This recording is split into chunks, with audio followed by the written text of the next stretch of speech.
Bonjour, alors ça faisait un petit moment que j'avais pas posté de vidéos de résolution d'exercices, de vidéos un petit peu longues sur la chaîne.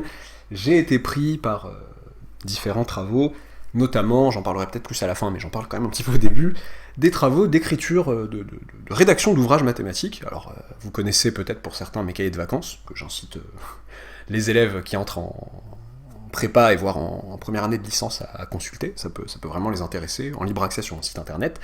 Là, en l'occurrence, il s'agissait d'une rédaction d'ouvrage pour les éditions Ellipse, ouvrage qui va sortir fin août 2026, fin de ce mois-ci, moi je tourne la vidéo, un ouvrage de mathématiques, de devoirs corrigés en mathématiques en filière BCPST 1, qui s'appelle Un devoir corrigé par semaine. En fait, ça c'est la collection, et moi je me suis chargé dans cette collection, on m'a chargé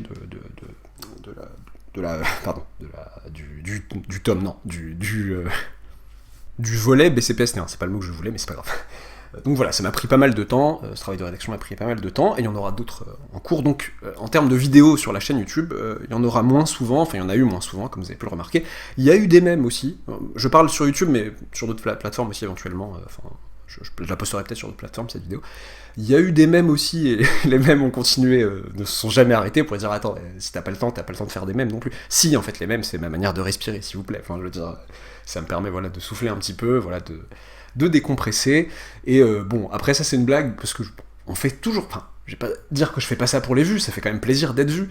Mais c'est vrai que le côté, qu'en plus, les dernières vidéos longues que je postais sur YouTube, où j'ai quand même 8000 abonnés, un truc comme ça, je crois, si je regarde, et où ça fait 100 vues par vidéo, donc je pense que c'est YouTube qui change un petit peu la donne, etc. Ça, pas que ça me démoralisait, mais je me disais déjà que j'ai pas le temps, en plus je vais faire une vidéo de maths un peu élaborée, relativement élaborée, 100 personnes vont voir ça, ouais, ça va, peut-être qu'il faut que je sais pas, que je refasse des miniatures en me grattant la tête, en prenant une pause en mode réflexion, etc. Peut-être que je le ferai, hein, mais c'est vraiment les poses que je déteste le plus au monde. Je préfère limite les duckface, ils ont fait une duckface à ça. Le côté je fais semblant de réfléchir, imaginez le penseur de Rodin, ça passe en statue, parce qu'on a les traits, mais on voit, c'est une statue, quoi. Mais imaginez un mec comme ça dans la rue, quoi. Imaginez-le. Ça va, tout va bien, tu veux de l'eau. Bon, je ferme la parenthèse, je m'écarte un petit peu. Quel rapport avec cet exercice ? Exercice, donc, il y a un rapport entre ce qui a été dit au début et cet exercice, donc pardon, déjà avant d'attaquer l'exo à proprement parler, si vous connaissez des gens en BCPST1, etc., n'hésitez pas à leur parler de cet ouvrage en question, de l'ouvrage dont je vous ai parlé, et avant cet ouvrage, de leur dire, si vous entrez en BCPST1, allez voir le cahier de vacances vers le supérieur version BCPST1 du monsieur, qui est en libre accès gratuitement, c'est le même monsieur qui écrit les deux, donc voilà, peut-être que le côté édition Ellipse, je comprends, hein, ça fait... Du côté lecteur, ça donne un gage de sérieux et de qualité. Voilà, je suis la même personne, donc n'hésitez pas à regarder le cahier de vacances. Je pense que ça pourra vous plaire, et que vous trouverez ça dur, hein, ça certainement, mais vous pourrez y trouver des choses intéressantes pour l'année à venir. Et n'hésitez pas, je le redis à chaque fois, n'hésitez pas à regarder, pour une filière donnée, à regarder les cahiers de vacances des autres filières si vous avez fini le vôtre. Il y a des exos vraiment intéressants. Le découpage en filière suit juste la provenance des annales, en fait. Bien évidemment, il y a des chapitres, faut faire attention, il y a certains... Il y a des chapitres de maths experte que je ne mets que dans les filières, je crois, MPSI et PCSI, donc faire attention à ça, mais sinon, il y a à boire et à manger pour tout le monde, n'hésitez pas à regarder, n'hésitez pas à panacher, voilà. Alors, justement, le fait de prendre un peu de temps, là, d'avoir pris un peu de temps ces derniers temps, ça fait beaucoup de temps, pour, écrire, rédiger, expliquer au plus grand nombre des concepts mathématiques plus ou moins simples, parfois non, m'a aidé, déjà que j'aimais bien ça, en fait, le côté prendre du recul sur des classiques, sur des trucs relativement simples pour les connaisseurs, et y voir, m'émerveiller devant, y voir de la magie, etc., sans me forcer. Déjà que j'appréciais plutôt le concept, le fait de se dire, bon, comment expliquer ça à un élève, comment faire en sorte d'être sûr d'être compris, etc., bon, même si on n'est jamais sûr à 100%, sur des exercices relativement classiques, ça dépend à qui je parle, voilà, si je parle à un élève en début de terminale, il va trouver ça un peu dur, voire fin de première, mais bon, fin de première, attention, je spoil, fin de première, si tu veux attaquer ça, vas-y, mais juste regarde ce que c'est qu'un raisonnement par récurrence d'abord, essaye de voir le mécanisme, le concept de raisonnement par récurrence, voire d'autres filières, d'autres années plus lointaines, je me suis perdu dans ma phrase, ce que je voulais dire, c'est que un exo comme celui-ci, qui est relativement classique, renferme certaines je trouve en tout cas, certaines sagesses mathématiques appréciables et qui méritent un petit moment de recul et dire ah c'est beau en fait ce qu'on est en train de faire, etc. Donc on va en parler. Et je prétends voilà, que la réflexion peut avoir un intérêt même pour, comme je disais, pour des filières plus lointaines, et enfin des années plus lointaines que la terminale, enfin supérieure, et même des gens qui espèrent enseigner un jour les mathématiques, voilà, ça peut vous intéresser, je pense. Montrer que pour tout entier naturel, n, 3 puissance 3n moins 2 puissance 2n est un multiple de 23. Titre de la vidéo, voilà, je sais pas ce que ça va être l'art de la retenue, je pense, les mathématiques, l'art de la retenue. Ça renferme peut-être un petit indice dans ce qui va suivre, pour ce qui va suivre. Boum, ce bruit était bizarre, c'est le bruit de ma main sur la table. Soit montrons, j'ai spoilé un petit peu, j'arrive en terminale, je vois ça, je me dis bon je sais pas trop quoi faire, montrer ça par récurrence, montrons par récurrence, que pour tout entier naturel n,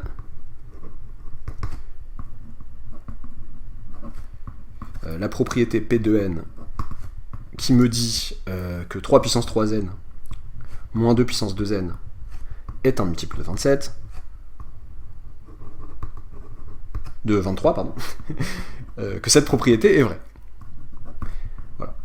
Au début, parfois, certains profs vous feront ça en deux phrases, soit pour tout n appartenant à grand n, la propriété Pn qui dit ça, tac tac, montrons par récurrence que pour tout entier naturel n, P de n est vrai. Là j'ai condensé en une seule phrase, ça passe très bien. Initialisation. Je me permets l'abréviation initialisation I, hérédité H, conclusion C, que vous ne vous permettez pas sur vos copies, sauf s'il y a deal avec vos enseignants. Initialisation pour n égale 0. Oui, c'est ça, donc je disais, côté, bon, on va en parler, côté émerveillement, voilà. Et je sais qu'il y a des gens qui détestent ça, mais je vous dois rien. Il y a des gens qui détestent le fait d'avoir un exo et de pas avoir la résolution tout de suite. Vous avez ça partout. Permettez que sur certaines vidéos, je me permette de m'épancher comme ça. Pour n égale 0, alors 3 puissance 3 fois 0 moins 2 puissance 2 fois 0, qu'est-ce que ça nous fait? Ça nous fait 3 puissance 0, ça nous fait 1, par convention, et moins 2 puissance 0 qui nous fait 1 aussi, donc ça fait 1 moins 1, et ça fait 0.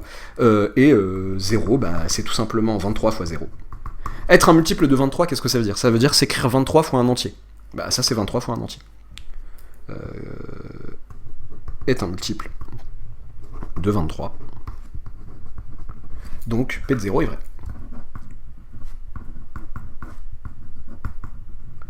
Ok, hérédité. Supposons que je me permets d'abréger, que vous ne vous permettez pas d'abréger sur la copie, de cette manière. Supposons que pour un certain n appartenant à grand N, P de n soit vrai, c'est-à-dire, si je veux me le rappeler, 3 puissance 3n moins 2 puissance 2n multiple de 23. Si vous faites maths experte en arithmétique, vous allez avoir besoin de gymnastique mentale rapide, de savoir que ça, rapidement, que ça veut dire que 23 divise ça, en fait. Sachez ne pas vous tromper sur ces phrases-là. 23 est ça multiple de 23, ça veut dire que 23 est un multiple de ça. Et montrons que j'abrège comme ça, que P de n plus 1 est vrai. C'est-à-dire, cette fois-ci, que 3 puissance, attention le piège classique, 3 puissance, j'ai failli en faire un ou l'arnaque, mais bon flemme, 3 puissance 3 facteurs de n plus 1, parce que je remplace n par n plus 1, mais comme c'est 3 fois n, bah là c'est 3 fois le bloc n plus 1, mais 3 fois n plus 1 ça fait 3n plus 3, si je développe, moins 2 puissance pareil, 2n plus 2, multiple de 23. Ce que j'ai comme information, c'est que ceci est un multiple de 23, et je vais montrer que cela est un multiple de 23. Ok. Ok, très bien, bon bah qu'est-ce que je vais faire? J'aimerais bien, bon, pareil, j'en ai déjà parlé dans une vidéo sur la récurrence, certains élèves de début de terminale qui me verraient écrire ça, se diraient attends, il part de ce qu'il faut démontrer. Non, pas du tout les amis, je ne suis pas en train d'écrire que ceci est un multiple de 23, c'est ce que je dois montrer, j'en ai conscience, mais j'ai le droit, permettez-moi d'exprimer ce monsieur autrement, voilà. Ce monsieur 3 puissance 3n plus 3 moins 2 puissance 2n plus 2, bon bah comment je peux l'écrire? Bah j'ai envie de faire intervenir 3 puissance 3n moins 2 puissance 2n. Sauf que je le vois pas là. Je vois pas comment le faire intervenir. Je vois que 3 puissance 3n plus 3, c'est 3 puissance 3n fois 3 puissance 3. Fois 3 puissance 3 qui n'est tout que 27. Moins 2 puissance 2n plus 2. Bon. Moi j'aimerais bien qu'il y ait 3 puissance 3n moins 2 puissance 2n. Et bah je vais me donner les moyens de faire apparaître ce que je veux voir apparaître. Ça, c'est 3 puissance 3n moins 2 puissance 2n, plus 2 puissance 2n, l'art de la retenue, mais c'est pas le seul Enfin, je veux dire, il y a plusieurs... le titre de la vidéo s'explique de plusieurs manières. D'une de ces manières-là, déjà, tiens, moins plus, bon, ça peut paraître simple comme procédé, moins 2 puissance 2n plus 2. Alors attendez, quel est l'intérêt pour moi? C'est de dire que ça fait 3 puissance 3n moins 2 puissance 2n, dont je sais que c'est un multiple de 23, donc je vais pouvoir en profiter, fois 27, plus 2 puissance 2n fois 27. Je peux réécrire 2 puissance 2n en vrai. Hein. Ça, en vrai, là, au début, j'aurais pu, et même ça aurait évité de tomber dans le piège, pour ceux qui tombent dans ce piège-là, genre qui mettraient 3n plus 1, 2n plus 1, ça j'aurais pu écrire, avec vos règles sur les puissances, que ça c'est 3 puissance 3, le tout à la puissance n, donc c'est 27 puissance n, ça c'est 2 puissance 2, le tout à la puissance n, c'est 4 puissance n. Pareil, je l'ai déjà dit dans d'autres vidéos, mais j'ai une certaine compassion, voire une tendresse pour les erreurs de calcul de puissance des élèves, surtout la génération qui a dû maîtriser les puissances pendant le Covid ou pendant après Covid, quoi. Compassion ne veut pas dire voilà, que vos erreurs, que c'est bien de continuer à faire des erreurs sur les puissances, donc voilà, j'ai une indulgence relative vis-à-vis de ça, mais faites attention, travaillez bien vos calculs de puissance, entraînez-vous, il n'y a pas de raison de se perdre sur des calculs aussi simples, entre guillemets, si vous entraînez là-dessus. Tac, et les règles de puissance qui vous servent notamment, que ce soit en physique aussi d'ailleurs, si vous êtes au lycée, et même après, et même en mathématiques sur d'autres chapitres que juste le calcul de puissance, quoi, sur ne serait-ce que la... Enfin, certains ne font pas tout de suite la connexion avec la fonction exponentielle. Bah si, quand même, les amis, les propriétés de la fonction exponentielle, c'est des propriétés que vous voyez intervenir avec vos puissances. Bon, alors, tac, fois 27, plus, donc, alors attendez, je me suis arrêté là, plus 2 puissance 2n fois 27, en fait, j'ai développé entre guillemets intelligemment, j'ai dit que c'était ça, ce bloc fois 27, plus ce monsieur fois 27, j'ai pas besoin de développer en 3 termes, j'ai pas envie, moins 2 puissance 2n plus 2. On pourrait me dire, pourquoi tu fais pas pareil avec 2 puissance 2n plus 2? Pourquoi tu fais pas un petit astuce comme ça, là, pour faire apparaître 3 puissance 3n moins 2 puissance 2n ici? Raison simple. Pareil, l'art de la retenue, c'est pas au sens uniquement la retenue, la soustraction, c'est que, essayons voir déjà ce que ça me donne là. Je ne perds rien à essayer de voir ce que ça me donne maintenant, avant de transformer l'autre aussi. On aurait pu me dire, pourquoi t'as pas pensé à transformer l'autre plutôt que celui-là? Bon, ça pareil, je me mets à la place d'un élève qui découvre, une chance sur deux, si j'essaye l'autre et que ça marche, tant mieux, si j'essaye celui-là et que ça marche, tant mieux, et si j'essaye l'autre et que ça marche pas, bah j'ai l'autre voie. Voilà. Mais le fait de me permettre ici de prendre un petit temps et de pas aller plus loin avant de voir ce que ça donne ici, ça me permet quand même d'exploiter ce qu'il y a d'exploitable et que je risquerais de perdre si je faisais cette autre opération-là, pour faire apparaître de la même manière du 3 puissance 3n moins 2 puissance 2n. Spoiler, si je faisais la même chose ici en faisant apparaître du 3 puissance 3n moins 2 puissance 2n, il y aurait une sorte de... ça se rebouclerait, ça se passerait mal, et il y aurait des simplifications qui me plairaient pas. Je sais pas si... En tout cas, ça me ferait pas aboutir facilement. Alors qu'ici, j'ai mon ami 3 puissance 3n moins 2 puissance 2n qui est un type de 27, donc ça je vais... de 23, pardonnez-moi. C'est 27 fois, bon là je change de sens parce que j'ai envie... là j'ai du 2 puissance, donc ça en fait, j'écris pas une ligne entière pour ça, mais bon, je dis que c'est 2 puissance 2n fois 4, fois 2 puissance 2, quoi. Donc là j'ai 2 puissance 2n fois 27, moins 2 puissance 2n fois 4, je factorise par 2 puissance 2n, ça fait 2 puissance 2n fois 23. Ah, ça me plaît ça. 27 fois machin, plus un machin fois 23. 3 puissance d'après PN. L'hypothèse de récurrence PN, qu'est-ce qu'elle me dit? Que ce monsieur est un multiple de 23.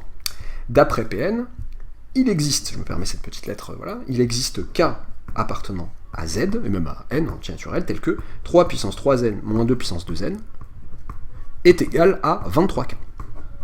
Je sais, si vous êtes plus avancé en terminale, maths experte, eh bien, que vous savez que que si 23 divise un monsieur, si 23 divise A et 23 divise B, alors 23 divise toute combinaison linéaire de A et de B. 23 divise ce monsieur par hypothèse de récurrence, 23 divise 23, donc 23 divise toute combinaison linéaire de ces messieurs, et ceci est une combinaison linéaire de ces messieurs, parce que c'est un entier fois ce premier monsieur, plus un autre entier fois ce second monsieur. Mais bon, comme on n'est pas forcément tenu de le savoir, j'écris ça pour l'instant, d'après PN il existe un cas appartenant à Z tel que ça, ok, et du coup, 3 puissance 3n plus 3 moins 2 puissance 2n plus 2, qu'est-ce que ça nous fait? Ça nous fait 27 fois 23K, plus 2 puissance 2n fois 23. Encore une fois, l'art de la retenue. Beaucoup d'élèves ici, dans le feu de l'action, se disent, bon, en voyant pas forcément la fin, se disent, bon, bah, je vais faire le produit, combien ça fait ça? J'en ai rien à faire de ce que ça fait.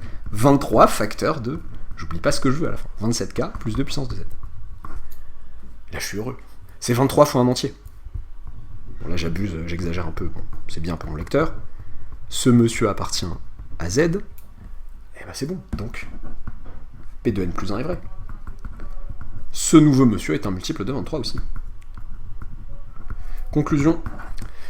Le principe, je me permets de pas écrire toute la phrase parce que j'ai un peu la flemme, quoique, ouais, je vais pas, voilà. Je vais le dire à l'oral. Le principe de raisonnement par récurrence nous permet de conclure que pour tout n appartenant à grand N, P de n est vrai.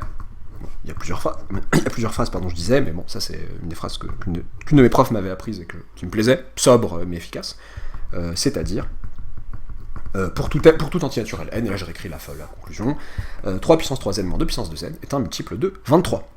Voilà, donc l'art de la retenue à plusieurs égards, ça m'a vraiment plu, de m'émerveiller entre guillemets, bon, est-ce que je force un petit peu? Peut-être un peu, mais quoique non, je trouve que c'est vraiment beau en fait. Le fait de dire, il y a des sagesses générales qui dépassent un peu le cadre de cet exercice, qui serait simple pour des élèves de voie, d'années plus lointaines que juste la terminale, mais le côté de se dire, bon bah là, j'ai pas de raison, si j'ai fait une première manip, je fais ma première manip ici, je regarde ce que je peux en tirer. Pourquoi polluer avec une seconde dans la foulée? Non, essayons de voir si la première suffit ou pas. Enfin, au pire, j'aurais perdu du temps s'il fallait faire les deux manips en même temps. Voilà, déjà, pareil, là, au lieu de tout de suite foncer tête baissée dans un calcul, je dis, attention, factorisons par 23, voyons voir mes options, quoi. Parce qu'on peut dire, pourquoi tu factorises par 23? Voyons voir mes options, et oublions pas la fin, oublions pas la conclusion, qui est que je veux quand même montrer que ceci est un type de 23. Et là, je suis heureux. Ok. Petit mot, et pareil, l'art de la retenue sur un dernier volet, j'espère vraiment troller au moins un ou deux sur ça, sur certains profils d'élèves, j'ai pu l'être. Là, je parle à des élèves qui seraient en première année, voire en terminale, certains très très très bons terminales, genre à qui leur prof aurait montré voilà, la petite recette magique, etc., de comment factoriser A puissance n moins B puissance n. Voilà, s'il y a un élève comme ça qui m'écoute, et qui s'est dit, qu'est-ce qu'il fait? Pourquoi est-ce qu'il fait tout ça? Vraiment, ça se plie en 2 secondes son exo, pourquoi il nous fait tout ça? C'est nul. Enfin, peut-être pas c'est nul, mais voilà. Pareil, l'art de la retenue, c'est aussi, en tant qu'enseignant, on va dire, l'art de brider un peu les méthodes mathématiques en fonction des années concernées. Bon, évidemment, cette factorisation, elle n'est pas au programme de terminale, elle l'est dans le supérieur, et cette factorisation nous simplifie vachement la vie. Parce que A puissance n moins B puissance n, je sais que ça s'écrit A moins B, pour tout n appartenant à n étoiles pour le coup. Ça s'écrit A moins B, fois la somme pour k allant de 0 jusqu'à n-1 des A puissance k, B puissance n-1 moins k. Vous imaginez que j'écris n-1 moins k, même si c'est très moche, voilà, tant pis pour... voilà, vous imaginez par une vue de l'esprit qu'il y a marqué n-1 moins k en exposant de B. Pour tout n appartenant à étoile, A puissance n moins B puissance n, ça fait ça. Ça fait A moins B fois ça. Et même, si on veut aller loin, pour n égale 0, convention somme vide, la somme fera 0 et ça marche aussi. Bon, soit. Mais du coup, en fait, quel est l'intérêt? C'est de se dire surtout, parce que la somme, je m'en fiche, c'est un entier. Enfin, si je remplace, alors qui serait A, qui serait B? A serait 3 puissance 3, 27, B serait 4, A puissance n moins B puissance n, donc 27 puissance n moins 4 puissance n, ce serait 27 moins 4, donc 23, fois une somme d'entiers, puisque c'est une somme de produits de puissance de 27 et de puissance de 4, de puissance entière positive de 27 et de 4. Donc tout va bien, j'ai 23 fois un entier, effectivement ça se plie en 2 secondes si je connais ceci. Mais si je ne connais pas ça et que je suis prof et que j'enseigne à des élèves qui sont en terminale, il faut leur faire la récurrence, même si voilà, après il y en a qui sont là en mode oui, la récurrence c'est surfait, tata. Non, c'est quand même utile, c'est un raisonnement important à bien. Faut pas, voilà, il y a des dégoûts, pareil, on peut avoir des dégoûts de la récurrence. Moi j'ai pas le dégoût de la récurrence, moi j'avoue que j'aime bien la récurrence. Voilà. Il y a des chapitres que j'aime moins, des méthodes que j'aime moins, c'est autre chose. Mais quand vous avez des élèves un peu jeunes, ne leur passez pas trop tôt des dégoûts que vous avez qui découlent de recul que vous avez pris et d'expérimentation personnelle. Laissez-leur le temps de ces expérimentations avant de leur filer le dégoût. C'est trop tôt en terminale de commencer à faire la moue devant les élèves dès qu'il y a une récurrence, quoi. En prépa, j'ai qu'il y a certains profs qui le font et que c'est mignon. Enfin, voilà, ça fait en mode effectivement, récurrence. Ok, d'accord. Oui, mais il faut qu'il y ait un minimum, il faut qu'il y ait eu assez de recul et de maîtrise de la méthode pour qu'on puisse faire ça. Car il y a certains élèves qui sont capables de pas vouloir de bâcler l'apprentissage de la méthode ou leur pratique parce qu'ils ont vu des profs faire la moue de manière un peu scénarisée, etc. sur la récurrence. Voilà. Je ne sais plus qui disait « un homme, ça s'empêche », et là, la conclusion de cet exercice, de cette vidéo, c'est « un mathématicien, un matheux, ça se retient ». Ça retient aussi, ça fait des retenues, et ça se retient. Ça se permet parfois de brider un petit peu l'élan mathématique en fonction de la situation. J'aime l'arc narratif dans lequel je suis en ce moment, dans lequel ma vie me met en ce moment, dans le sens où... en tout cas, peut-être pas l'arc narratif, mais comment dire, l'état d'esprit dans lequel ça me met, de m'émerveiller des choses simples, entre guillemets. Mais en tout cas, voilà, c'est aussi ça l'enseignement.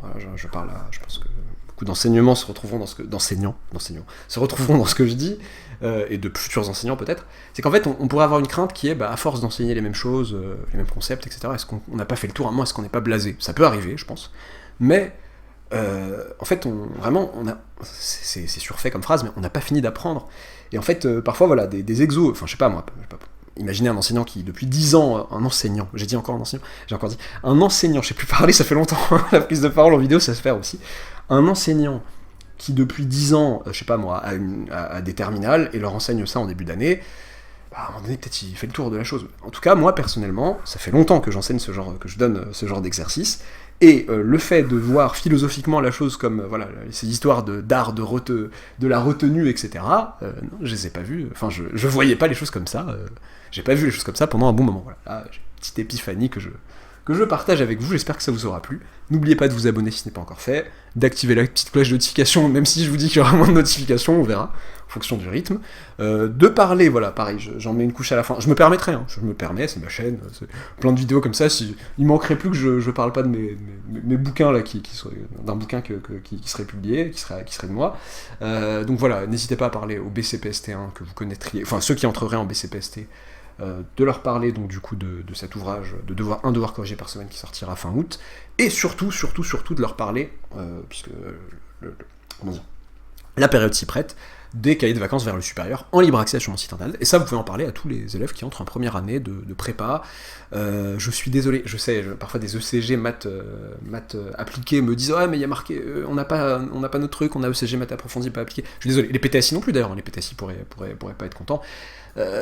Soyez prudents sur vos programmes, mais il y a beaucoup de cahiers qui vous conviendraient quand même, par exemple BCPST, PCSI, c'est pas forcément, je répète, une histoire de difficulté, mais une histoire de chapitre. Renseignez-vous, soyez curieux sur les chapitres qui vous attendent, et n'hésitez pas, voilà, je parle de mes ressources parce que je les connais bien, il y a d'autres ressources sur internet, en libre accès aussi, bien évidemment, mais voilà, le volet, là où je me démarque un petit peu, se démarquer veut pas dire être le seul, hein, mais où je me démarque un peu de ce qui se fait en général, c'est une correction très très détaillée, voilà.